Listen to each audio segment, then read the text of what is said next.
From the creators of Relevant Magazine, this is the Relevant Podcast.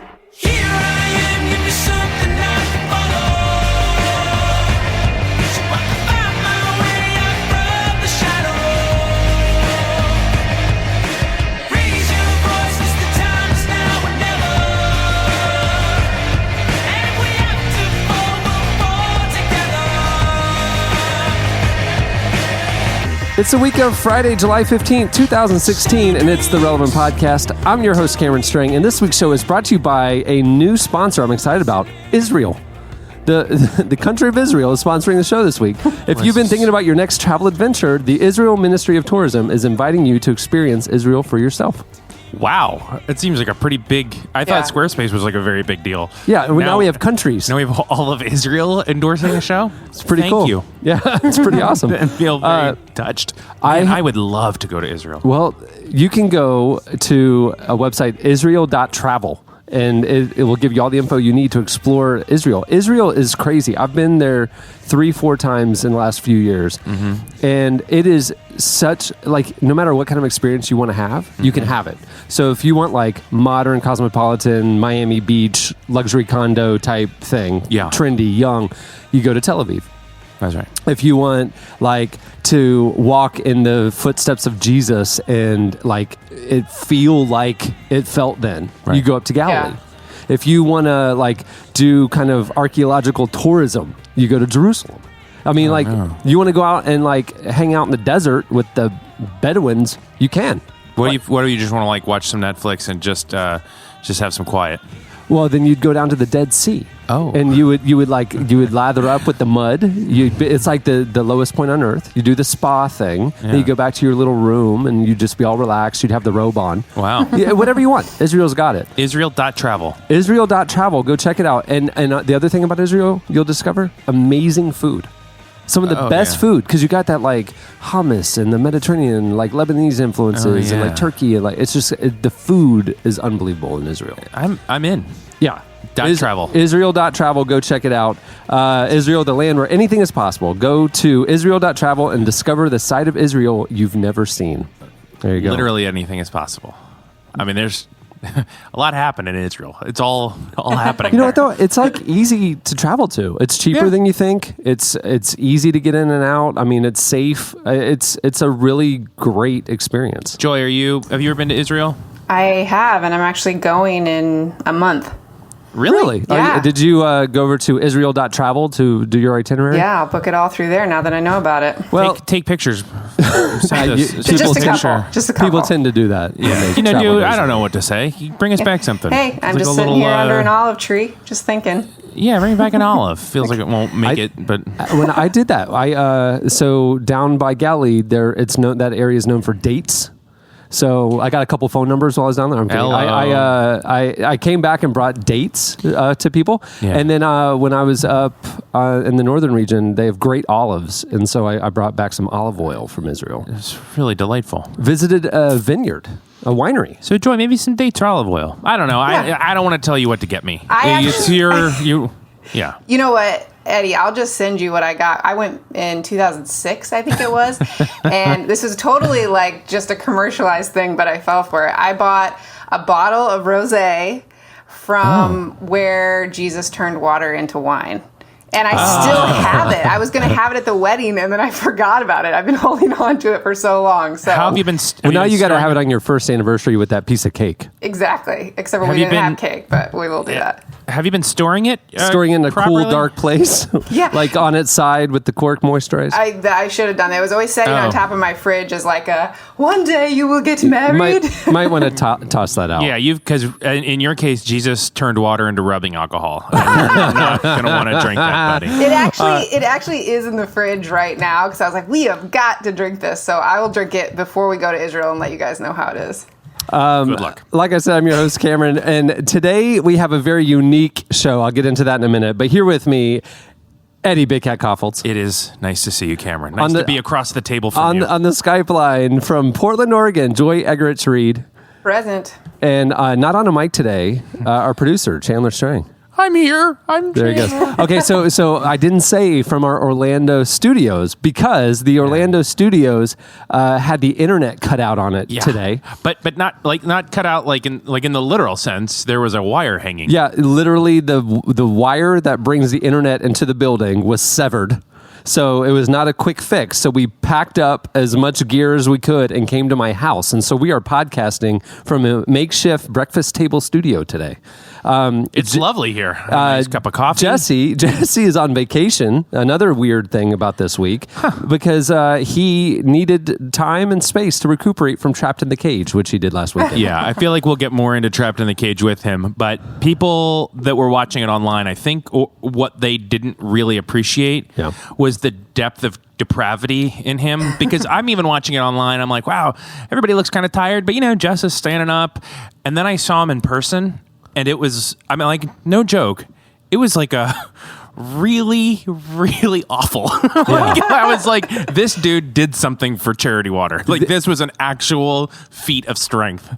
People, if you don't know what it was, last week we recorded our 500th episode of this podcast live. Yeah. So we kind of made it to 500 and then everything fell apart. I do. This week. I think it's really funny how, like, last week was a technological achievement for us. Yeah. At 501, we're back at your table and 50-50 if this thing's recording. Yeah. Sorry, Chandler. So last week we did that, and then right after the live show, Jesse wanted to do another psychological endurance challenge to raise money for charity water. Last year, he listened to Nickelback for 7 days straight, nonstop, raised $35,000 over those 7 days. And then this year, he decided to go Trapped in the Cage, and he watched 24 straight hours of Nicolas Cage movies. Yeah. And Scott Harrison was on the show last week, and he suggested to Jesse putting out there an audacious goal of raising $24,000 in 24 hours. Which, when we recorded last week, it was like in the under 10,000. It was 5. Yeah. Yeah. And I was 5,000. like, wow, that's still a lot of money. But 5. Well, Jesse and I both thought, the thing about the Nickelback challenge last year was over the course of the week, awareness built. Right. Our fear was that we kind of didn't ramp up to Trapped in the Cage well enough, and that nobody would know about it. Right. It would come and go, and that $5,000 that we raised at the beginning of it was kind of where we would end up. Right. That's what we both thought. Right. You guys still be a lot of money, a lot of wells. It makes sense. It'd be half of a well. Half of a well. Well, not as. It's 10. A pipe. It would just be a pipe in the ground. You're not that big a deal then, huh? So we didn't know what would happen, and we live streamed this feat from 4 p.m. last Friday to 4 p.m. on Saturday. You guys voted on the lineup, and some people came to the studio and watched with us and stuff. And we live streamed the whole thing. And so we live streamed it on YouTube, and we also live streamed it on Facebook Live. And it was the LaBouffe cam. It was just Jesse sitting there. And you guys, were interacting with us, and it took off. And more than $28,000 was raised in that 24 hours. It's like an incredible amount of money. Yeah, and by the time it's all said and done, it'll probably cross 30, which is 3 full wells. 1,000 people's lives will be forever changed with clean water, which is amazing. I tuned in for about 30 seconds, and I was like, oh, you poor souls. Yeah. While that is all very, very noble, poor Jess still did not look very good. He didn't. I was there with him the entire time, and we had friends with us. Like Chandler stayed for the first 4 movies, give or take. 7 hours he was there. 7 hours, Channing. And Jeremiah was there, and several people. And then there was another wave of people came, like Eric came, who works with us. We had some podcast friends who were there. Everybody left around 4 o'clock in the morning. Because even like 4 o'clock is like, okay, we just really tied one on. We late night. Yeah, we ended Face Off, and the room cleared. Like everybody was like, I'm going to stay through Face Off. You can't possibly, because if you watch another movie, God forbid it's even remotely close to Face Off. Yeah. You are now watching a Nicolas Cage movie in the early morning. Yeah. As opposed to a really good late night. Yeah. And that's just scary. So everybody leaves, up. and then it's just me and Jesse. And I hit a hard wall around 5:30, like a hard wall. If somebody tuned in around 5:30, they would see me having very long blinks. Yeah, like very long blinks. I don't think I actually faded, but I was on the cusp. There are whole moments that are more like snapshots in your mind rather than like a video. Yeah, absolutely. Was it like that level of fatigue where you just all of a sudden start to feel like you're going to throw up? I feel sick. I'm so tired. Dad. But what kept me up until 5:30 after the 4 o'clock people left was the Facebook interactions, Facebook Live. I couldn't believe how many people were on that. Yeah, I mean, hundreds at any given time were on Facebook, and hundreds more were watching on YouTube. The unfortunate thing is we had 2 devices going. We couldn't see the YouTube interactions. People were commenting. We couldn't see it. Oh. But we could see the Facebook ones. So we kept telling people, like, go over to Facebook and if you want to talk to us. Mm-hmm. Well, the people around 4 o'clock, they had been with us for quite a while at that point. They were syncing up the movies. They were watching with us from all over the world. I mean, we had people tuning in from Denmark and, I mean, everywhere. Asia. And so we had, like, other time zones. So they were, like, well into their Saturday. You know, they were in it with us. It's wild. And so they were keeping us up. We were a little loopy at that point, and I thought it would be really, really funny to. I saw Chandler pop back in on the feed, and he doesn't have a mic, so he can't tell his Chandler version of this story. had just come back, I'm sure, from DJing some sort of club. No, he didn't DJ that night. He was with us. He said he was with us, and then he drove up to his house, and for some reason got back online. I thought he'd go to bed. Well, so he just missed you guys. He felt overwhelmed. So he checks in, and we're like, "Oh, look!" And so Jesse and I are verbally talking to the comments that are popping up, you know, because they can hear us. Yeah. And so I'm like, "Oh, look, there's Chandler. Why is he up still?" And then all the girls were like, "Hey, Channing, whatever." And so I decided to. It was the ultimate Big Brother move. Yeah. I teased the idea to the ladies of giving out his cell phone number so they could take the conversation offline. Oh, Chandler. And a couple of them, kind of blushed, and I then for some reason gave out his cell phone number. You did, yes. And then every 5 minutes or so, because people were like, "This is his real cell phone number." Yeah. They started like reposting it, like for people going like, "I missed it. Where's his number?" Yeah. Somebody had saved it and would post it again. Yeah, I asked the next day, "Hey, does anybody have Channing's number?" And people just started putting it up on Facebook. It was amazing. So girls, I'm literal actual podcast listener females were texting my brother at 4 or 5 in the morning. It's pretty amazing. I'm going to pass the mic to you. Yeah. I'm going to pass the mic to him so he can tell us what happened on his end. Well, he's going to just answer some questions first. Channing, question number 1. Did you actually speak to a woman who you may follow up with or have talked to twice? Well, I did get into a few conversations about Pokemon Go. Oh my! Well. That's where love and anything else? It was mostly just people apologizing on behalf of your brother. I'm sorry that you have to deal with this. You're a great sport. But is there going to be any follow up? Is there any I don't think so. Why? I mean, it just maybe they're waiting for you to follow up. Oh, Joy brought up a good point. She said maybe she's waiting for you to follow up. It's possible. Well, all I'm saying is, as you're listening to this, feel free to put his number back up, tweet it, whatever you need to do, and he's going to keep taking calls until we find him the right one. Tell some of the girls what Pokemon gym you're going to be at, and then meet them there. there was one particular young lady who I had seen on Twitter interact with the podcast over the last few years. And it's funny, I don't want to embarrass her, but I know who it is. And her first name is Jess. And so everybody started talking about Jess and Channing. And so they came up with their own hashtag and stuff in the middle of the night. That kept me up until about 5:30, and then all those people went to bed.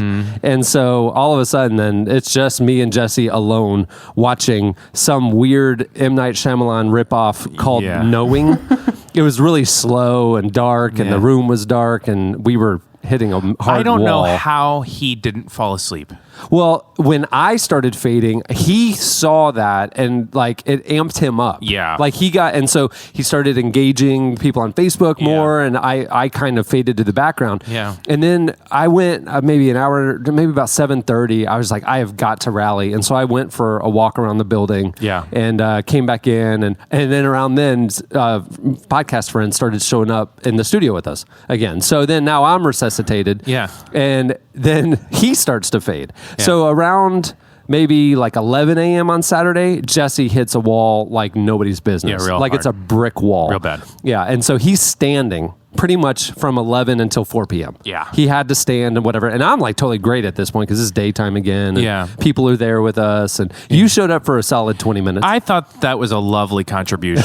I was there for 20 minutes, and then I just could not be bothered with this anymore. I had to get out of here. It was too long. And Jesse will tell you what he went through last week, but like, he comes back, or we come back to the house around 4:10. I mean, it was like 4:00. We were in the middle of a movie. I shut it down. I was like, bye everyone, gone. We unplugged. Right, this is no joke. And we come back to the house, and Jesse's kind of like, he's flying out early the next morning, and he's just but he's such a kind person. You know, I could tell he felt obligated. Yeah. Like, do you want to go to dinner now? Like, and I'm like, dude, I just want to lay down. And he's like, yeah, me too. And we both fell asleep about 4:30 and didn't wake up until the next day. Yeah. That was But the great thing, well, he'll tell you what he went through. Yeah, it was really something. It reminded me that I usually only see Jesse in crazy moments for him. So it's like, we're about to MC a wedding, well, Joy's wedding, and he's kind of freaking out, or he just finished some endurance challenge, or we're going to go on stage. By the way, a year ago today, we're about to go on stage at the live event, you know, and he's just wigging out. And so this was just par for the course. But when I saw him at close to the end of it, he's like, man, seriously, like between us, like I got to get up early and get a flight tomorrow, and then we're on family vacation. I'm just like, whew, I'm not sure how I'm going to handle this. I'm like, whoa. Yeah, we texted. He and I didn't communicate until about 36 hours later, and then he texted me and just checking in, how you feeling, and I couldn't shake it. But number one, I will never see another Nicolas Cage movie in my life. I mean, I have no desire. Number two, I felt like I had. I don't know if you've ever been, I don't know what a situation would be, maybe like a missions trip or like some youth group event or something where you have this highly concentrated amount of time with somebody that after you just don't really like them though. You know what I mean? But you're like with them nonstop. Mm-hmm. That's how I felt about Nicolas Cage days later. Yeah. Like I was annoyed by the man, Nicolas Cage. I never wanted to see him again. Yeah. You know what I mean? You have that big cardboard cutout in the office. Do you have a little PTSD when you walk by him? I'm telling you, all the kitsch, Nicolas Cage kind of like ironic humor thing, completely over it. Yeah, if anything was gonna break the Nicolas Cage joke, or just put a nice period at the end of the joke, it was this event. I'm ready to wipe the office clean of any reference to Nicolas Cage. Because God forbid you kind of ramp up these jokes again, and kind of in another 10 years you got to do this. That's too soon. You got to find it. We have to organically allow a whole new thing to happen, because Nick Cage just has to really go in his. He's dead to me. Yeah, he needs to just live out his days in his strange temple thing that he has built. And the man of Nicolas Cage, like I never want to see him again. Like I like in any shape or form. Yeah, your heart has broken up with him. Oh, absolutely. I've moved on. And I think he's fine with that. Yeah, I think he is. I don't normally speak for him, but I think I can in this, where he will say, you know what? Go ahead. Now, I will say this. We talked to Jesse this morning before the internet fell apart on us, and he did allude to the fact that he has an idea for next year's psychological endurance challenge, so you'll have to get that out of him next week. I think it's hilarious that he's already... One, he would be willing. Yeah. Two, he said in the middle of this, like we were in the middle of the marathon, and he goes, I've resigned myself to the fact that this is now my thing. Yeah, he's like every year he has to do a stunt for charity water. He's once a year he's going to raise money. Yeah, he did. He just resigned himself to it. Some people give blood. Yeah, I do physical challenges. I would like to do an anti-stunt, like the complete opposite of like. Give me 30,000 for IJM, and I will unblock you. It is a not use of my time. It is just nothing. Well, you need to go through and just start blocking people, and then offer that. Like, just you need to unblock. That's a good idea. For every $100 you give to IJM, I will unblock you. I like that. Yeah, that's good. That's good. You should do that. You heard it here first. What a completely contrary, strange fundraiser that IJM would totally distance themselves from. Like, hey, why are you being rude? Well, we have a great show in store for you today. Despite the unusual circumstances, you will hear Jesse's voice because we have 2 interviews that he did, some phenomenal ones. Thank goodness. Coming up later, Jesse's conversation with culture critic and author Chuck Klosterman can't wait. Is on the show. I can't wait to hear that. Cannot wait. It's phenomenal. There's a part of that conversation conversation appears in a feature in the new issue of Relevant, but it was a 45-minute conversation, so you're going to get some exclusive stuff here on the show today. Cool. We also talked to activist and author Lisa Sharon Harper. She has a new book, The Very Good Gospel, but we talked to her about gaining a new understanding of biblical justice, which is great. It's a fascinating conversation. So stay tuned for that. But first, our weekly look back at what happened this week in culture and entertainment. It's time for In Case You Missed It.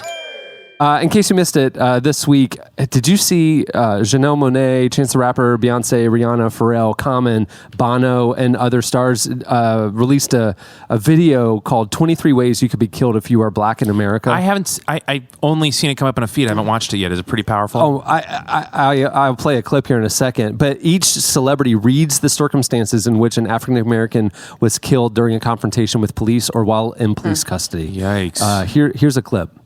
Failing to signal a lane change. Riding in your girlfriend's car with a child in the back. Run into the bathroom in your own apartment. My goodness. Yeah, it made the rounds this week. And if you haven't seen the full thing, we'll post it on the podcast episode page. It's incredibly powerful. By the way, I think we'll start doing that now. All these, in case you missed it, clips and things, we'll post the full things in the bonus features That'll be nice. on the podcast. So you can kind of like page. have the website open while you're listening to the show and kind of follow along. Just follow along. That'd be nice. Let's see. In case you missed it, this week, Dan Harmon, the show creator of Community. If you remember, they started saying 6 seasons in a movie. Yeah. Do you remember that? Yeah. After the 5th season, it became difficult, but they got that 6th season on Yahoo. Well, this week, Dan Harmon said a movie is coming. He was interviewed by Larry King, who apparently is still alive. Dan Harmon. And has a web show now. Step up from CNN, has his little web show. Yeah, it's just... well, Dan Harmon... What all the kids are Dan doing. Harmon told him that a movie will, quote, will happen. It's just a matter of getting the cast back together, which... Yeah, I have two things I'd like to say. One, regarding Community, I think it's fine. I think it's pretty funny. I know it has like a cult following, but doesn't it a little bit feel like just let it die?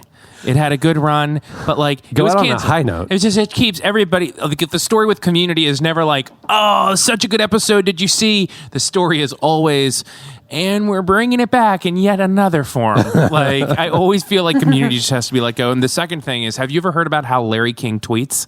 Because he has like a really active Twitter. He sits down with his assistant in the morning and just talks. He just talks and tweets, and like he'll do like my 2 cents or whatever it is. I forget what he says, but he just sits down with his assistant and just says a bunch of stuff. Macaroni and cheese is the best food.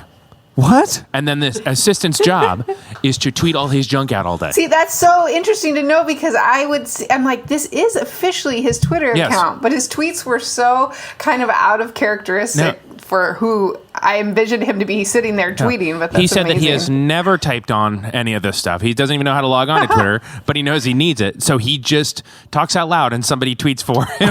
And I'm like, actually, that's kind of amazing. But But that's why it's so random. If you've ever looked at his Twitter, it is highly entertaining. But So there's a half a random. dozen Twitter accounts that do that with you. Koffelt's quotes. No, I know. Jesse Carey quotes. Yeah, but those are actually things I've said that I don't remember that are like, oh, why would I ever? I've already said something in this show that will come back to haunt me, and it should. I'm the idiot that said it. But yeah, that's So amazing. Community. Oh, good. All right. So okay, so think about all the stars of. I don't know that it's possible because Joel McHale is starring in an upcoming sitcom on CBS called The Great Indoors. Jillian Jacobs is on Netflix's Love. Donald Glover's in Atlanta, which looks amazing. Ken Jeong is in Dr. Ken. Jonathan Banks is in Better Call Saul. Yvette Nicole Brown is in The Odd Couple. I mean, they all have careers. It was a star They maker moved kind on. of show. Yeah. In and of itself, I don't think held the weight that those stars do it individually. But I wonder if it'll be like one of the like Yahoo Entertainment movies or something. I wonder if it'll be like probably. Certainly, it won't be like a theatrical release. I don't know. That's No what he's trying way. for. Who knows? Yeah. But you're right. It is a star maker because, like, if you look at other shows that actually were, in my opinion, funnier, like The Office. I mean, those actors haven't done anything. A few breakouts, but not really. Yeah. I Yeah. mean, Wait, so that's actually like a rule? 6 seasons and then you get a movie? no, Like, that was what they were going for. When like they were always lowly rated, and so they were always like they would That was get their their goal. fan support to do like hashtag 6 seasons in a movie to like, convince the network to renew them and that kind of thing. It became like an inside joke for them. Well, they got their 6 seasons. Gotcha. They just haven't done the movie. So Dan Harmon is trying to make it happen. In case you missed it, this week, a stirring new trailer was released for the long-delayed Hillsong movie. It's called Let Hope Rise. Here is a clip. I don't know why God has used a little youth band from a church in the outer suburbs of Sydney, but for some reason, He's given us this opportunity. When I started a church, I wanted to have a church that wrote songs that influenced the way people worship. There was this underground movement. We'd do these events, and there'd be thousands turning up. In the end, our success is not about us. It's ultimately about God. When you take Him out of the equation, we've got nothing. The film's directed by Michael John Warren, the filmmaker behind Jay-Z's documentary Fade to Black. And remember, they were on our cover. Hillsong United was on our cover like a year and a half ago. Yeah, didn't we already do this? No, yeah. The film, they were on our cover because that was when the film was coming out. And then it got delayed. And then the studio went bankrupt. And then who owned the movie was in dispute. And now it's finally seeing the light of day. But you know... I saw a trailer for it in a movie Yeah, I did theater. too, like 2 years ago. You know who's in it though now? Yeah. It's all the people from Community. That's how they finally got the whole thing off the ground. Whoa, green screen. Yeah, it's Joel McHale standing up there with old what's-his-face with the hat singing the songs. Sorry, these are your friends. I forget his name. Have you guys heard that Joe McHale was a Young Life leader? Is that true? Yeah. I hope so. There is a... Young Life is the best. Kind of behind the scenes, some Christian friends I have in Hollywood have let me know that he's a believer. Yeah. He just doesn't want that to be said publicly, so I'm outing him. But Oh, well, good for him. like he's in a Bible study with some other guys. And, yeah. But he seems like a Young Life leader. Have you ever met a Young Life leader? Yeah. Well, it's all, At Young Life. Yeah, they're all... Oh, you went to Young Life? I went to the Malibu camp up in like 2 summers ago with Cohen. Did you? Yeah. I don't know that I knew that. Up in British Columbia, at Bob Man, Goff's it's like- place. Oh, yeah, He had a big thing, and we took over the whole yeah. Malibu camp, but it was Yeah. the actual staff. Man, So Young Life is the greatest. And Young Life leaders are just like nice, gonna get to know you kind of people. I was in Seattle yesterday, and Yes. I was at the hotel bar waiting for my flight, and I had a chicken quesadilla. And Nice choice. just sitting there. How were they with the sides? Because that's what's always kicker about I get those. 3 sides: salsa, sour cream, and guacamole. Yeah, that's what's generous. But I hate when they give you the little, was it the little tiny salsa? Yeah, and those little black cups. Yeah, I ran out. gone I in ran one out of bite. salsa really fast. Anyway, I'm sitting there. The bartender goes, "Excuse me, do you run Relevant?" And I was like, "Yeah." And he goes, "I was up at the Malibu camp." He was one of the Young Life leaders. Is So the point of my story. I was like 2 hours outside of Portland, like in a really random small town. I don't even know what the town was, but they had a Starbucks, and we stopped to get coffee, and all of a sudden the barista looks at me. He's like, "Are you Joy from Relevant?" Yes. And I was like, yes, I am. It was so here was the random. weird. Small that towns. never happens to me. Really? Rare. I mean, very rarely, But like a couple weeks ago, I was somewhere. Then I leave, and someone tweeted, "Hey, I just saw you at this place you were at. Yeah. I wanted to come say hello, but I didn't want to bother you." And I'm like, first of all, like, it doesn't bother anyone because I've like never had it's not like we're fans walking lining around and up, we're yeah. like Tony Danza here and everybody Yeah. wants to meet us and take a picture with us, right? We're like I think I know our pantheon of like stardom, right? Pretty low, Lower than Tony Danza. way lower. Okay, can I tell you about Tony Danza in college when Wikipedia was a lot easier to edit? I was on Tony Danza's on Wikipedia for months. Like I put that I was his like brother. No. And it didn't have. What's the fascination with Tony Danza? I don't have it's not like a deep held fascination, but he's kind of my go-to celebrity that I feel like, that's a good dude. I have an idea for your IJM Psychological Endurance Challenge. Who's the boss marathon? Oh, gosh, that is a bad show. That would not be a struggle for you. Yeah, That right. would not be a struggle. Who's the boss? That's really. Just watching my brother. Just another episode of my Me big and bro. T. Danz. I love Tony Danza. He is a good guy. Well, anyhow, continue on with the actual podcast. In case you missed it, this week, oh boy. There's a little video game that came out called Pokemon Go, and it's Yeah. so popular Yeah. that it may soon pass Twitter in active users. Which is insane. Yeah, and it's only available in 3 countries: the U.S., Australia, and New Zealand. It's already surpassed Tinder in installs, so that's good. Squashing the hookup culture. Bummer. Right? Channing. But it's a new way of connecting people. Like, literally last night I was reading, Jesse told me I couldn't use this because it was in case you missed it, but I had looked up this article, and so I was like, okay, I want to see what's going on. First of all, we downloaded it, and it was like we couldn't, they were like, sorry, the server's overloaded. Yeah, me too. So I kept refreshing. Yeah, me too. I haven't been able to sign up an account. Every time I go, I get that error. I'm going to tell you my entire Pokemon Go moment. Well, she's in the middle of a story. No, go ahead. I'm sorry. Go ahead. No, you please. do it. She said. No. She's laying her sacrificial lamb. Jesse's not here right now, and so I feel like I got to do my job. Please finish. No, I was go. rude. I was rude. I made a mistake. Please. Well, okay, so finally I'm watching Fallon, right? And here's what I'm doing is I'm watching Jimmy Fallon, and I download Pokemon Go, and so I download it, log in, kill the first guy that's like in my living room, and then all of a sudden I see that I gotta I'm like, oh, I see. You got to walk around the neighborhood, and deleted the app. I'm like, oh, I get it. No, I don't want to walk around. There's children milling around the park in front of my house, and it's because you informed me that it's a hot spot. You got a couple of them here. Yeah, I want Pokemon Sofa. That's the version I want. Did you hear Fallon's story about Pokemon Go? No. I was watching the Tonight Show the other night, and he said he downloaded it, whatever, and he said you can put. I've never not played it, but he said you can put lures to lure the Pokemon. Oh. So he said he was in front of his apartment, and he put a lure there because he wanted to get more Pokemon for his own score, right? And he said he was in the elevator making small talk with his neighbor, and they got talking about Pokemon Go, and she goes, there are hundreds of kids outside our apartment building. And it's because Fallon had been putting lures outside the apartment building, and he'd been luring people to his apartment. Oh, so it lures real people. Other people are attracted to the lures too. I didn't know it was all connected. Yeah. And hold on, Channing, we can't hear you. I think you need Chan If you look needs at to the talk map because he knows all about this. on Pokemon Go, you can see there's a bunch of hearts that will be coming from a specific area. And that's when someone, because you have to pay for a lure, like to lure or whatever, like you actually have to pay real money.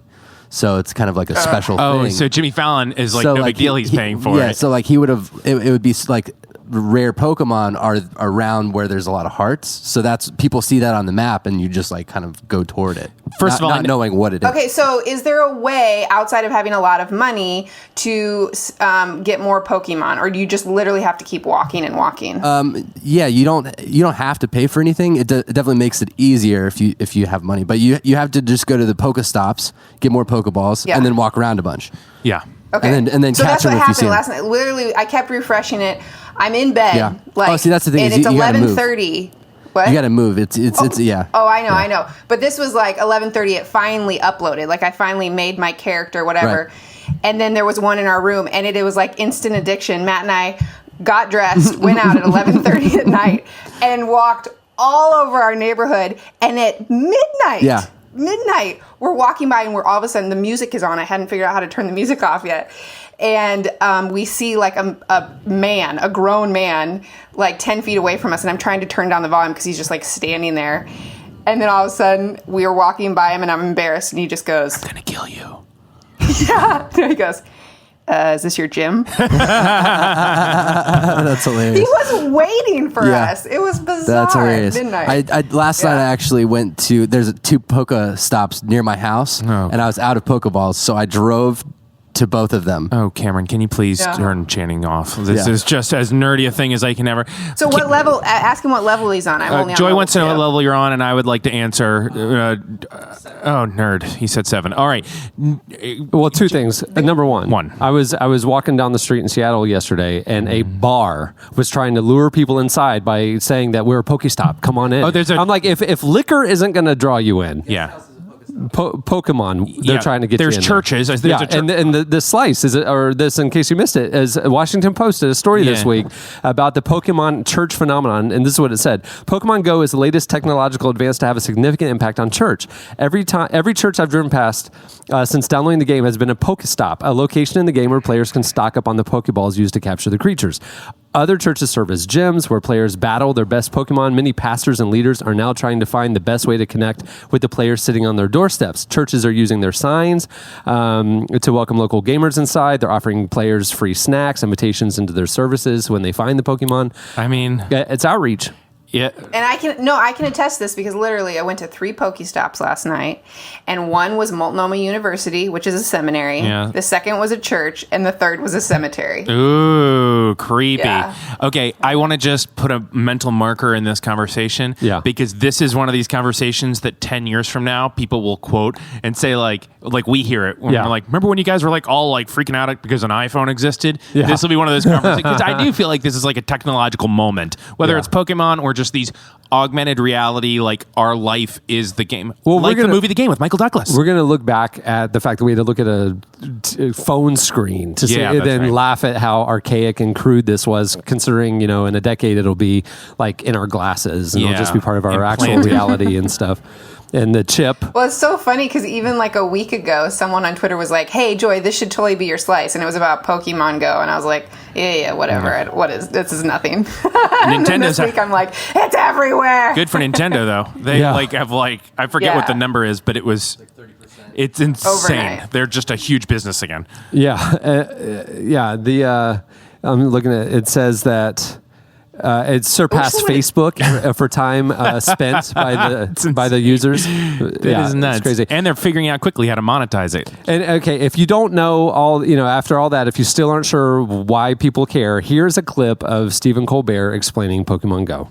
For those of you who don't know, this new thing, it's a video game where you walk around and you look at your phone, which is using its camera, and you look at your phone, and in the real world, you see little Pokemon, like this fella sitting on a rock in Central Park.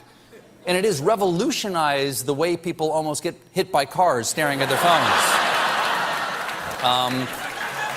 It's based on a true story. Based on a true story. It's called augmented reality because right now anything is better than actual reality. Now, as John was saying, that's true? That's true. Now, as John was saying, you have to be walking to use the app, meaning developers have now done the impossible, designed a game that you cannot play on the toilet. While Pokemon Go is getting people excited, it is also causing some users to complain about fatigue and sore legs. Okay, Pokemon players, do not be alarmed. That is a symptom of a condition known as walking. And it is curable. It is curable. So there you go. That's what you need to know. Okay, last in case I you really missed it. do hope Nintendo does it with the Mario Brothers, and then they're like, people are trying to get into drains and stuff. Oh, you got to know there's like what blank Go being made with everything right now. Everything. Mario Go, Sonic the Hedgehog Go, RBI Baseball Go. In case you missed it, this week, Bill Nye, the science guy, Bill Nye visited the Ark encounter thing that we've been talking about, and things got super awkward. How could it not? Yeah, he visited Answers in Genesis' $100 million replica of Noah's Ark last week. Now, Bill Nye and the Answers in Genesis founder Ken Ham have previously had debates about creationism and evolution, things like that. But Ham explained on Facebook that the most recent meeting was a, quote, clash of worldviews, adding, Bill challenged me about the content of many of our exhibits, and I challenged him about what he claimed and what he believed. They walked through the massive exhibit together with a crowd following them. In a statement, Bill Nye said, I spoke with a lot of kids and took a great many selfies. Almost all of them do not accept that humans are causing climate change, and that is the Answers in Genesis ministry's fault, claiming that they promote, quote, ideas that are absolutely wrong scientifically while suppressing critical thinking in our students. Ham claimed that Nye rejected his offer to talk with the organization's team of scientists, whom he said were, quote, all incompetent. Things sounded like they got pretty awkward. Ham said, quote, I did ask him if we could be friends, but he said we would be could be acquaintances with mutual respect, but not friends. Bill Nye said, on a hopeful note, the parking lots were largely empty and the Ark building is unfinished. We can hope it will close soon. Oh, Yikes. boy. So there you go. Yeah, I heard like a big storms actually stopped the entire thing. Oh no, flooding. They didn't know what to do. That's what kills me is that there's just like a small pond in front of the ark. Did you notice that? Like it's on the way. This will make it look bigger. Yeah. Well, that'll do it for In case you missed it. Okay, so normally right now we would, I'd say, stay tuned up next Slices, right? No, we don't. But not this week. No, too weird. It's just different time constraints, and we're recording at the wrong time, and all this kind of stuff. And between us girls, my slice was terrible this week. Yeah, so we're gonna skip Slices, I think, for the first time ever, and we're just gonna go right to our incredible guest interview. So stay tuned. Up next, Chuck Klosterman joins us. You made the wise choice.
Listening to Local Natives. The song is Villainy.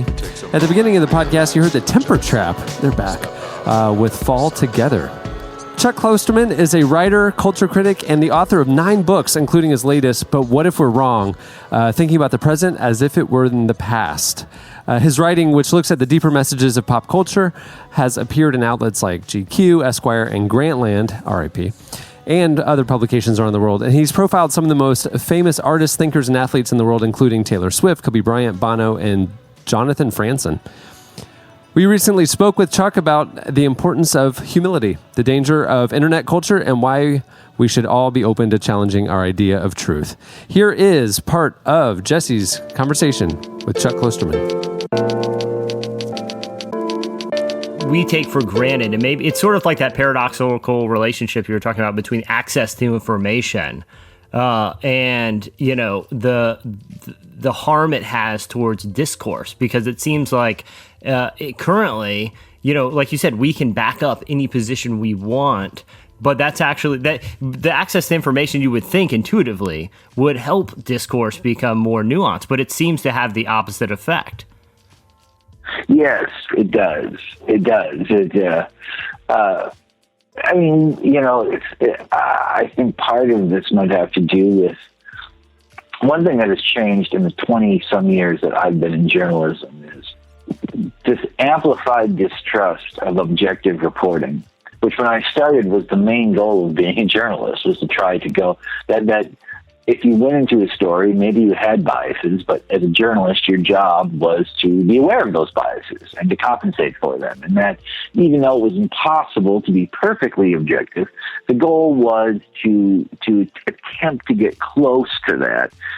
And that has completely shifted in my life. I mean, people don't even want that now. Like, it's not that they'd want it if it was available. They don't want it. They want information that basically supports their pre-existing biases. And that really increases the likelihood of being wrong about something big. If you sort of make the conscious or unconscious decision that the only information you want to receive, that the only people you want to follow on Facebook and Twitter, and that the only television channels you want to watch are ones that seem to back up how you already feel, it's going to galvanize every thought you have, regardless of how inaccurate it may or may not be. Do you see that? Because we write a lot, our publication writes a lot about issues in addition to like pop culture, but also religion and social issues that seem to be getting, and maybe this is just our perception because we try to take some sort of middle ground, but seem to be getting more dogmatic and polarized. Do you think that that the access to information is ultimately is what is causing that to happen? Well, I don't know if it's causing it. But it's supporting it. I mean, what I mean when I say I don't think it's causing it, I don't think that if you give people more information, their automatic reaction will be to take a more extreme, sort of less reasonable position. Yeah. However, if somebody is prone to doing that, if someone is just inherently prone to having a very inflexible position, and now you give them a limited amount of data that can be used to augment and support that position, they won't be forced to sort of consider anything else. I mean, that's what, I was talking about the TV news. I do see that as a big problem. Like when Fox News came up and MSNBC then came up afterwards, and CNN was still there, and CNN was, in theory, supposed to be sort of the kind of objective middle ground between these two organizations, one leaning right and one leaning left, and people just left CNN because they somehow see that as false. The idea of someone trying to just give information, they just see that as a totally fake thing. And it moved them to these polls, and those networks succeeded, and the one that was objective did not. So I mean, it's a tough thing. I mean, it does seem like the world is more polarized now than at any point in my life. I was talking to somebody about this, and they're like, well, you weren't alive in 1968. In 1968, it was even crazier. And I don't know if it was. In some ways, I think that while visually the difference between a conservative in 1968 and a real crazy progressive in 1968, visually they may have looked much different. But I wonder if they were actually closer ideologically than people are now. Yeah. And that's something you touch on in the chapter where you're talking about pre 9/11 conception, yes. Ideas about the presidents. It's now the gulf seems wide between them, but back then it's like this is relatively minor differences here. Well, and there's I think some sort of history of this, that whenever any society is able to exist without conflict, the differences in ideologies sort of blend together. So, I mean, like when you look at the 8 years Bill Clinton was president, that was a great time to be president. I mean, we weren't fighting any wars. The Cold War was over. The economy was good. There were a lot of the problems that seem inherent to being the president were gone. And because of that, the left and the right kind of moved toward the center. And then as soon as 9/11 happened, they split again. And now it feels like there's a lot of conflict happening in the United States, both, internationally, but even just domestically. So the differences seem really stark.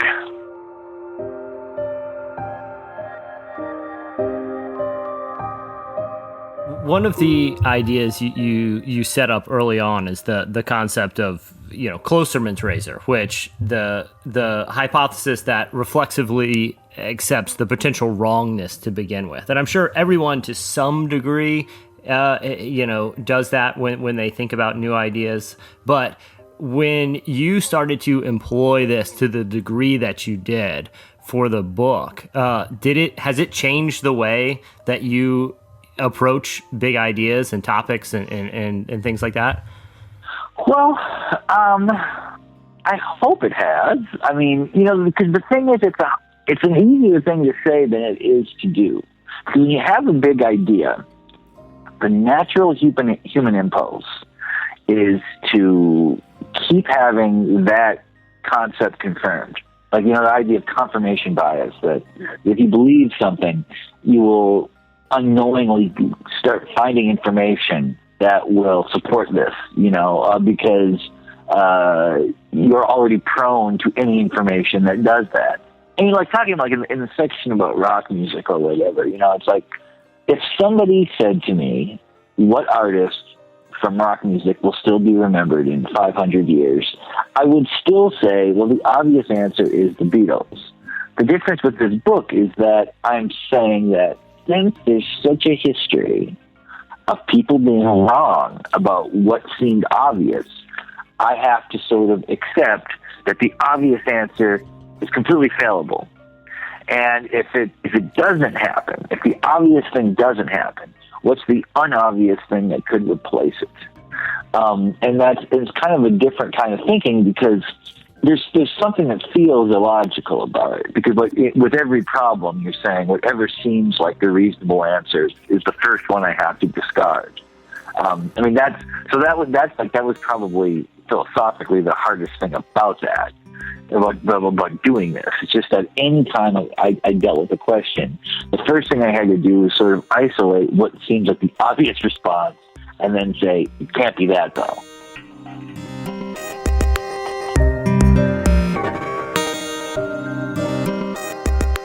Beyond for the content of the book, even for like big ideas, like something like, because I, as someone who, like I said, writes a lot about faith and culture as well, I automatically started, thinking about the implications for people of faith, because that would be a radical step for them to concede right off the bat, especially in more fundamentalist circles. Did it cause you to think about or re-examine any of your own ideas about convictions about faith or politics or things that are more on the macro scale? It's complicated because, what's the central component of faith? The central component of faith is the belief and the acceptance of something that inherently can't be proven. I mean, it would be obviously very easy to be a religious person if it was easy to physically see God. Yeah. It would be like there would be no, faith demands that there is an element of irrationality. Yeah. That you're saying that you believe something that can't be proven. It's sort of like when, every once in a while you'll see someone will be like, they'll give a speech and it will be called like scientific proof of God or whatever. Yeah. And that's really missing the point of religiosity. Yeah, I mean, completely. So when you apply that to this, we look at our culture, right? Most of our culture is to some degree religious or spiritual. So that means that, I think, when sometimes you'll see a statistic of the percentage of Americans who believe in the existence of angels, right? Okay, so it's always a higher number than people think that it will be. They're always surprised by this, Yeah. So in that case, you're looking at something where people are sort of believing something that can't be proven. So if you apply sort of my philosophy in this book to that, about something like angels. If the traditional view of angels is wrong, what could explain this belief? Or why would this belief exist? There's a part in the book where I talk about simulation theory, this idea that all of reality is a simulation, that we're living inside of a simulation now. That in some distant future, somebody has built a computer that's simulating our world, and we're self-aware in this world. We don't know we're simulations. We're not able to tell that what's happening to us is just happening inside the computer. Well, when you think about that possibility, that sort of creates a lot of answers about God. Yeah. I mean, then there is a God. There is someone who created everything, and things that make no sense to us on the surface, things that are seemingly impossible, those are just sort of bugs in the simulation. And it's actually a different way to have a pretty conventional view about spirituality.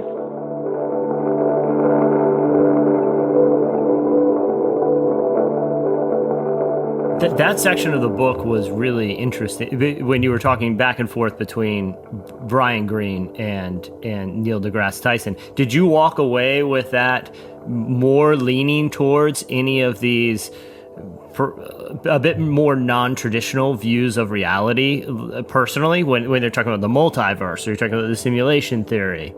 Well, the main thing that I drew from those conversations weren't that specific. It more had to do with this very central question, which on the one side is that, Neil deGrasse Tyson would say that really since the 17th century, science has worked in a different way, and it's not really a flexible, pliable concept. That the scientific method is getting us on this track where everything we learn from here on out is just a refinement of what we knew before, and that there isn't going to be another huge shift in thinking. Whereas Brian Greene is like, well, the history of ideas sort of suggests that that's going to happen. And at some point, there's going to be a huge shift. Because I'm not a scientist, a lot of the specifics of what they talk about are interesting to me, but I can't really understand them in any kind of meaningful way. But the one thing that I can understand is just this problem over hearing information about how the world works and having to choose either to accept it or to accept it with the caveat that it might be totally wrong. I mean, that is the thing. It's like, within the world of science now, as we understand it, it seems like the things that are right or wrong are small. The bigger question is if the entire sort of trajectory we're going on is incorrect. And that's an impossible thing to know and an impossible thing to prove, because we wouldn't realize it until the shift has happened. Like when they talk about the Copernican revolution, I mean, when something like that happens, it's not built into the way we think. So that's the main thing I took from that section. Is just, okay, let's be honest. Everything I talk about in this book, right? We won't really know for 500 years or 1,000 years. So in some respects, it's kind of safe. It's like I could say anything, and we'll say, well, 1,000 years. But I like thinking about these problems. I think it's an enriching thing to wonder how reality is, so the practicality of this is kind of irrelevant to me. Like if somebody says that they don't like this book because it's not practical enough, I would be fine. It's like if that's your complaint, that there's not, like it's not a self-help book or an instructional manual. Like you don't. That's not the idea.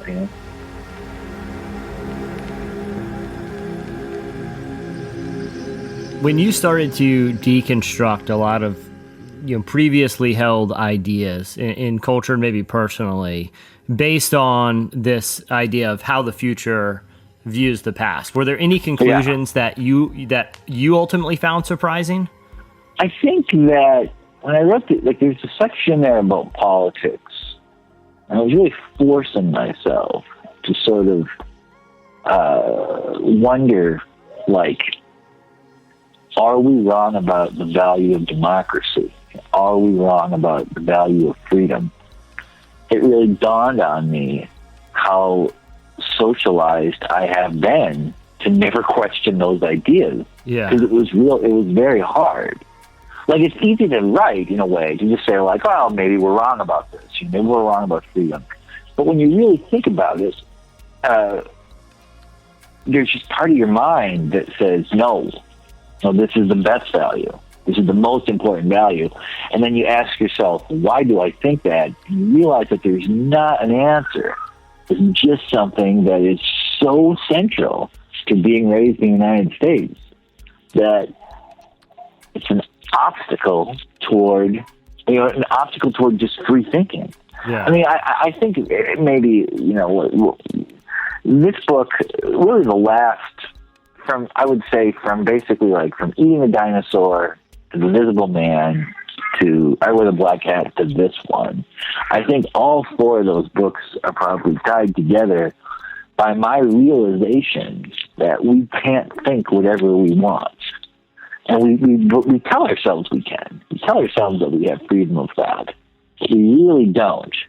And some of these problems cannot be investigated until you first accept that notion, that we can't think whatever we want. We have to make ourselves do it sometimes. And I want to respect your time here, but that's a really interesting point. How do you do that other than forcing yourselves to think in these constructs? Or like the Visible Man, is obviously a fictional, a guy goes to extreme lengths to observe people in a way that they don't know they're observed. So like, how does and maybe that's not an answerable question. Maybe it's too individual. No, it is. It actually kind of ties back, to what we were talking about earlier. I think that how does one do that?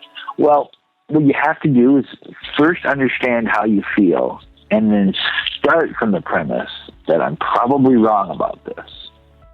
So that the most, that you have to force yourself to look essentially in the mirror and say what you believe is untrue.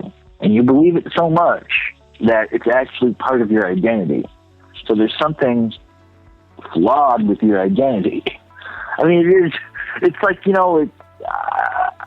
I don't want to make it seem like it's some sort of, painful transformative thing, but in a way, it's kind of like I assume this is kind of part of what philosophy is. It's just is spending a lot of time understanding how you feel and then trying to work backwards and figure out why you came to that potentially false feeling.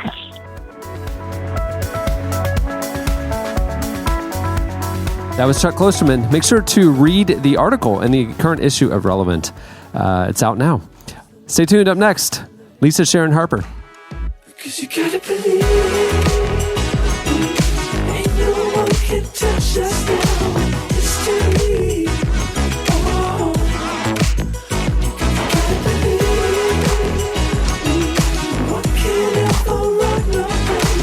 History. Oh, base is loaded, but the fuel is shallow. Shot through the Harper with a rusty arrow. Time was just never our friend. But who knows what's coming round the bend? Because you gotta believe, ain't no one can touch us now. History. Oh, you gotta believe.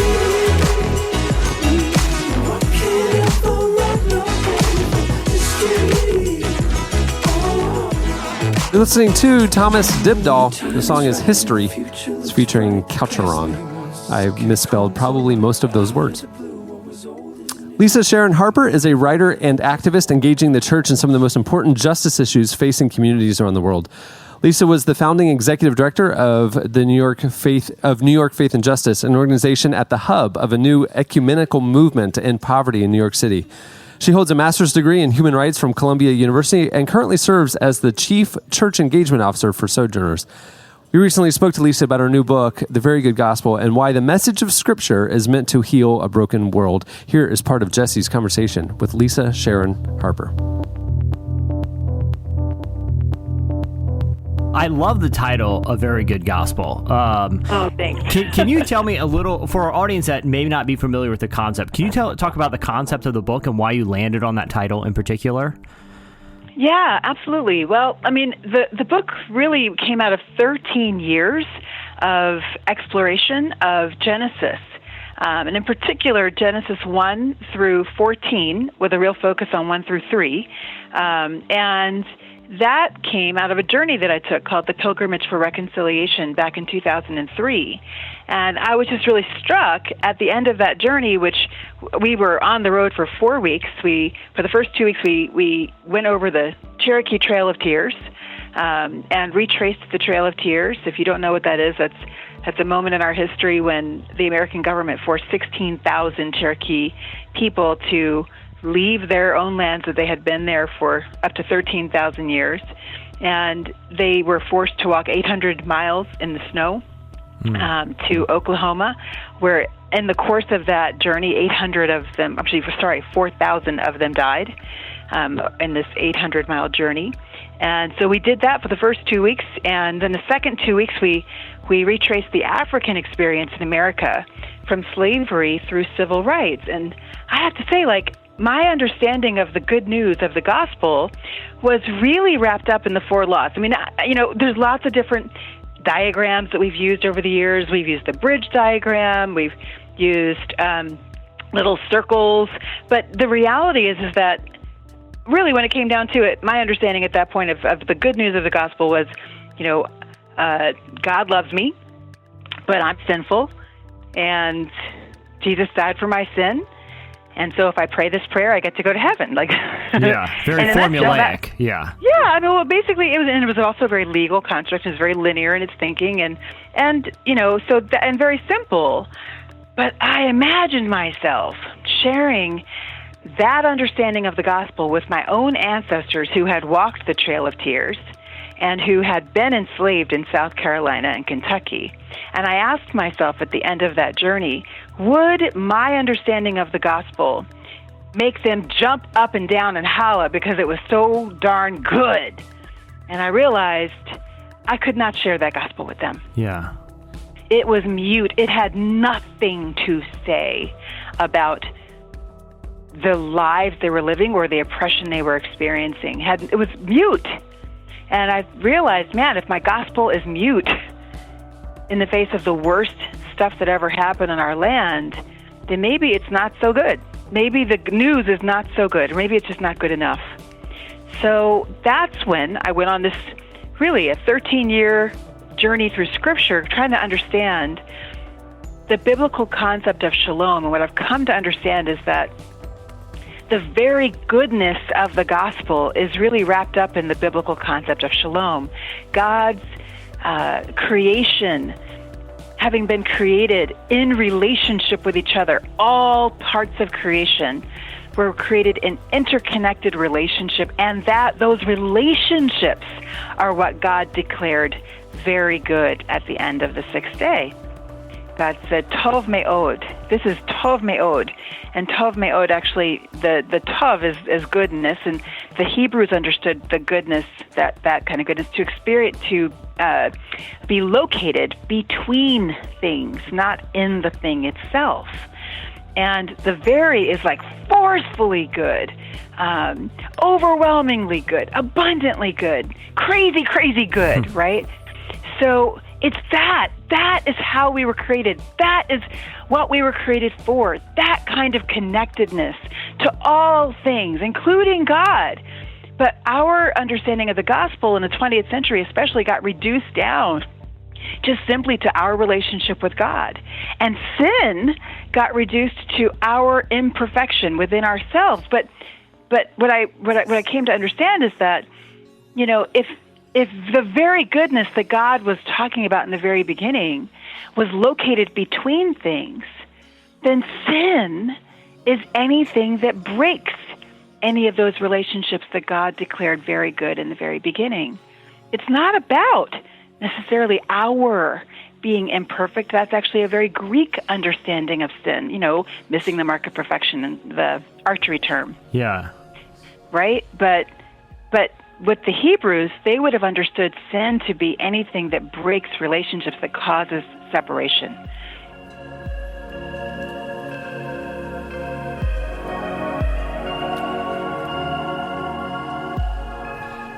The practical implications of looking at the gospel like this, are pretty profound, especially for the modern church, because it seems like so much of the modern church, and I don't want to paint with too broad of a brush, but it seems like there's a large portion of the modern church that sees the gospel message as something that's primarily post-death, that, it's, we enter into the kingdom after we die, is this reward into the kingdom. Do you think that the church has been too focused on that and has had a misunderstanding? And again, not to paint with too broad of a brush, but I do feel like there is large portions that see the gospel as this ticket to eternal life instead of restoring the kingdom here. Do you feel like that's accurate, that a lot of the church has, misrepresented the gospel maybe inadvertently as not something that is for the now but for later? Well, you know what it is? So here's what I've really come to believe, is that one's social location in many ways dictates what they can see, period. One's location, one's approach, one's position dictates what you can see. It's like, if you're looking at an elephant from the front, then you think the whole elephant is just the nostril and the nose and the big ears. That's it. But if you're looking at the elephant from the side, you actually see there's much more. But if there's one side, you only see that one side. You don't see the whole, right? So I think that the social location of those who handed us our understanding of the gospel was actually very affluent. And not just affluent, it was literally the location of governments and nations that oppressed others. It really was. I mean, think about it. That was the social location. And is actually, even today, especially in the American church. And I think that the reason why we are so disconnected from the scripture is because every single word, every single letter, every single book, every single paragraph, every single writer in the scripture was a person whose social location was on the underside of oppression. Every single person who wrote the scriptures was oppressed. Every single one. And so I think that's part of the reason why the body needs all in order to interpret the scripture well, in order to see what needs to be seen in scripture. And I think that when we have looked at the scripture for the last century, in particular in the American church, we have, and I say this generously as an African-American woman, but I'm also an evangelical, right? So I'm claiming that evangelical heritage, particularly the white evangelical heritage. We have seen the scripture from the position of one who lives on top of systems and structures that actually are oppressing people. I mean, this is why I could get to the end of the pilgrimage for reconciliation that I went on and realize all of this stuff that happened by the hands of people who claimed faith in Jesus.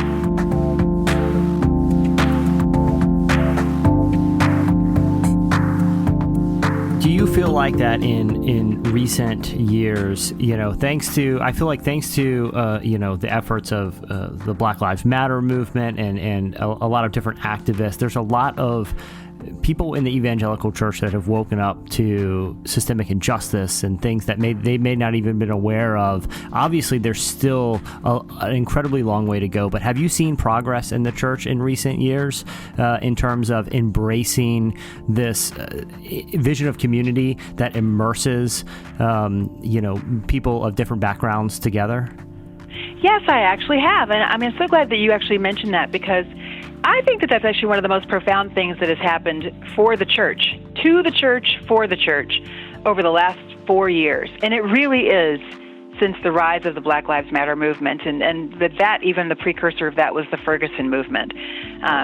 And I think that what happened was young people who were standing on the other side of the police guns, who were on the other side of an over-militarized police departments all over the country, but especially in the Midwest, right, and in the South, where they took advantage of that policy that was adopted in the 90s to go and buy, these police departments then bought at really low cost all these military equipment, and so they were basically declaring war on our black communities for decades, and we didn't know it. We didn't realize this. We, as in those who are affluent, and I'm among them. I mean, I am a privileged person. I went to college. I have 2 graduate degrees. You know what I mean? Like, I grew up in the suburbs. I did not grow up in the hood, in a neighborhood. And so affluent people, generally speaking, we didn't experience that, so we didn't know what was going on, but it was. And so when the Black Lives Matter and the Ferguson movement in particular broke out, it broke out among young people who were experiencing the brunt of that. And what I believe that what they did through that mantra, first the hashtag Black Lives Matter, and then, hands up, don't shoot, and then the mantra Black Lives Matter that was shouted, walking down the street after Eric Garner's police officer was not indicted, right? So the police officer who killed him. When people were shouting Black Lives Matter, what they were really doing is that they were calling out the lie by speaking the truth. They were saying enough is enough. We're not going to take it anymore. We're not going to stand for one more minute of being treated as if we were not made in the image of God. We are. And as such, we have a divine call to exercise dominion. And we have a divine capacity, like anybody else here, to exercise dominion. And here you are telling us that our lives, the very right to live, is not guaranteed by law, by this ruling, and by all of the string of rulings that have happened over the last several years since Michael Brown, actually since Trayvon Martin. There have been very, very few, I mean literally like a handful of cops in that string of hashtags that have actually been indicted and found guilty, right? So, and served jail time. So what does that communicate? Our system is communicating to a whole community that your life does not matter. So I think that what's happened is two things. One, the young people in the streets had enough, and they stood up and they declared the image of God within themselves without even realizing that's what they were doing. And so they spoke truth to the lie that had been structured around them and in their communities. But something else really happened too that was profound, and I saw it. I was part of it actually when it was sparked in Ferguson, and I think it really has taken hold across the country within the evangelical church. Black evangelicals and Latino evangelicals, because of the Ferguson movement and the Black Lives Matter movement and the movement for immigration reform, Black evangelicals and Latino and immigrant evangelicals have begun to stand up and say, we're not going to take being treated as second-class citizens within our own church. We are now speaking out because what we see happening in the streets with young Black people on at the heads of on the other ends of over-militarized police, we have been experiencing that. A lesser level, but a similar kind of oppression within our own churches. We have been silenced. We have not been taken seriously. We have not been promoted. We have experienced that glass ceiling that happens because of unconscious biases within the white church. We have adopted, and some of them are even saying this, we are guilty because we adopted a reading of Scripture that was read from the perspective of the oppressor. And now they are rethinking the Scripture themselves. They're looking at it anew, and they're beginning to see themselves in the Scripture in a way that it was never taught to them in their white churches. So they're pushing back and they're saying no more. And I think that the people who are beginning to understand this is actually and really take hold of it and walk with it, move with it, are younger white evangelicals. Because these are their friends that are pushing. Like these are their friends. Who are inspired actually by the nonviolent protest of the Black Lives Matter movement, and then they are pushing back within their mostly white denominations, and their white friends within those denominations, particularly the younger ones, are really listening. And I think that I hope that among older white evangelicals, and maybe not even just white, but older evangelicals at large, that there's a listening, there's a posture. I know there was 2 years ago when everything broke with Michael Brown. I got all kinds of phone calls from leaders of different evangelical movements who were saying, Lisa, I don't know how to interpret this. Can you help me? These people had never had me on their stage, to this day.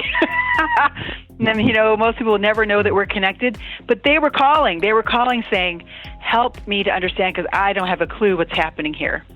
And so I think that many of even those folks have been doing a lot of question answering and asking over the last 2 to 3 years. And I think that the results vary. I mean, some of them have really stuck with it because that's what it takes, and others have gone back to comfort, right?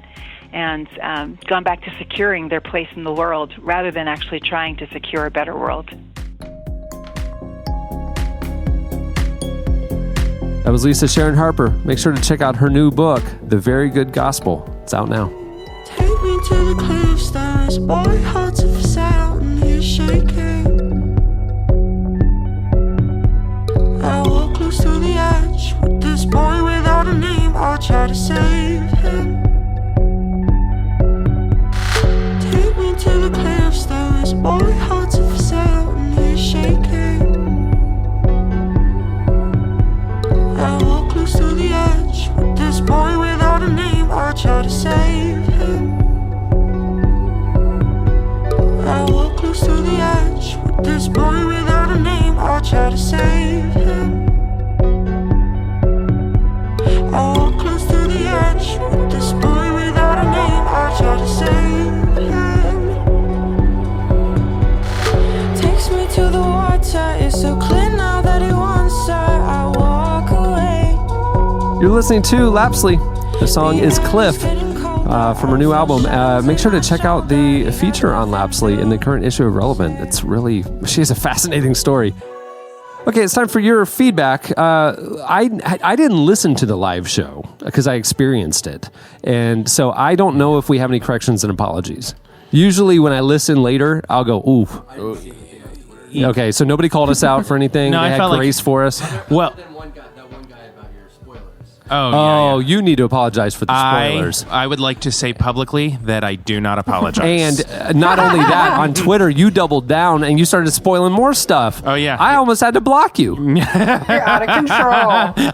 It was really like I was saying nothing, and then he made his little comment, and I was like, well, gloves are off now. Plus, I was proving my own slice. Right? I was just bearing out the statistics. That's true. It's how long has that show been over?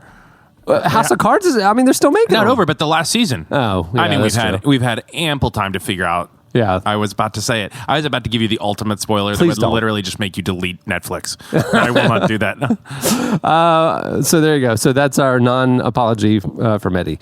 Everybody's really shocked right now that I didn't do that. It's time for your feedback. Last week, for the question of the week, we asked you to send us your street humor prank ideas, and we'll actually pick a few of these to try and do in real life or get all of y'all to do them.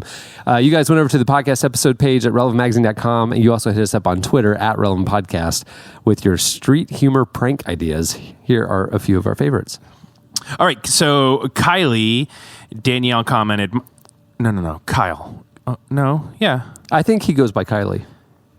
My wife went I am so sorry to whoever wrote this. I am genuinely sorry. I'm very embarrassed right now that I just messed up your name. My fault. Anyhow, said, my wife went shopping over the weekend in St. Louis with my mom and sister-in-law. When they were leaving the restaurant where they had just eaten lunch, my wife noticed something taped to the driver's side door handle. It was a tiny strip of paper that read, "I'm concerned about the llamas." Upon further inspection, they discovered that all of the cars in the parking lot had the same message taped to them in different places. I'm not 100% sure this was street humor, but I'll let you be the judge. It is a thing that's on a street. It is street humor. That is really, really funny. That is funny. I wonder how many people went home and just Googled, is there a llama problem?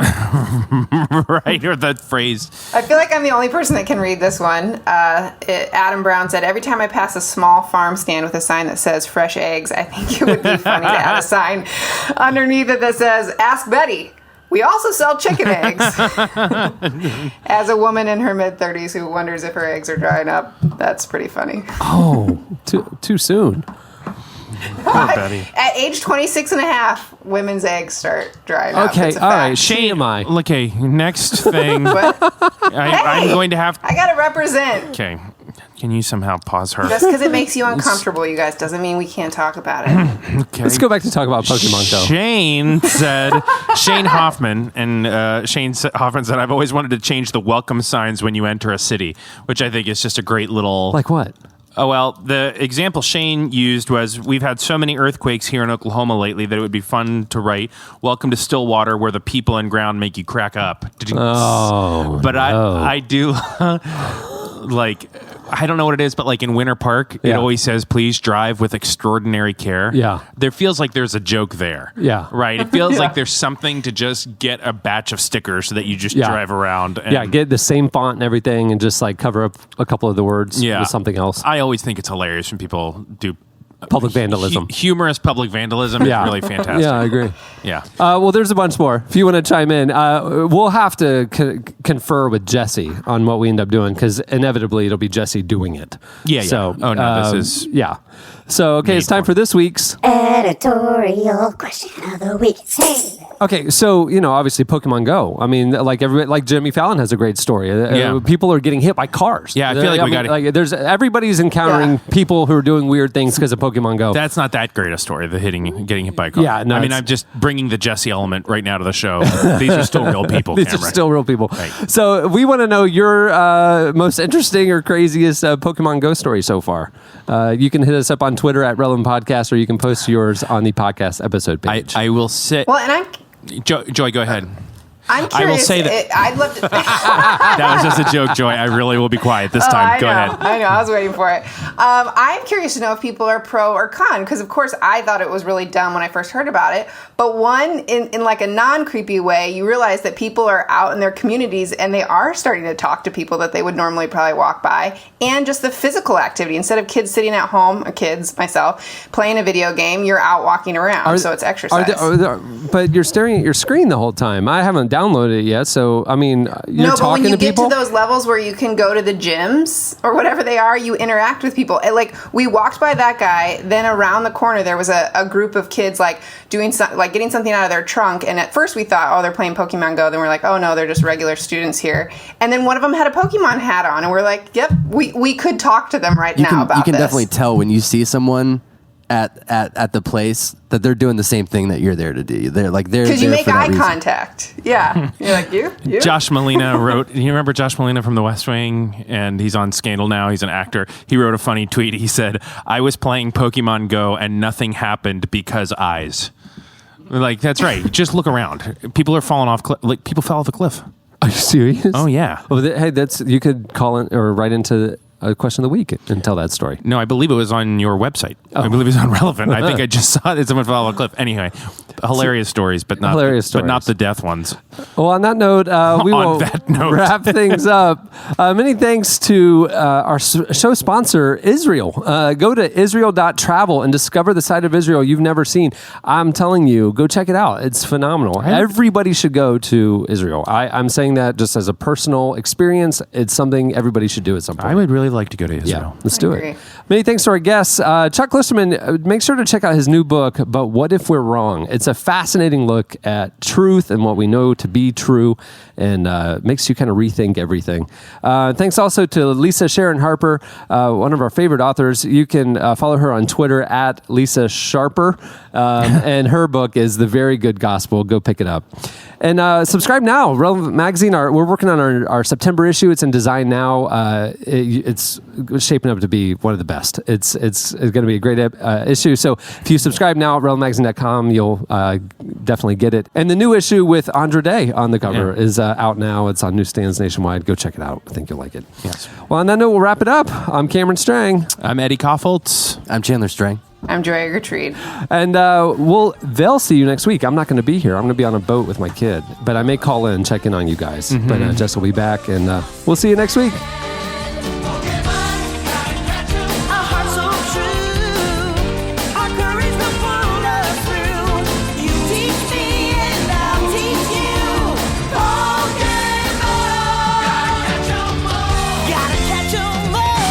Thanks for listening to the Relevant Podcast. Connect with us on Twitter at Relevant Podcast and get bonus material from this episode and more at the podcast section on relevantmagazine.com. And don't forget to check the magazine out. It's available on newsstands and at the iTunes App Store, or you can subscribe online at relevantmagazine.com/subscribe.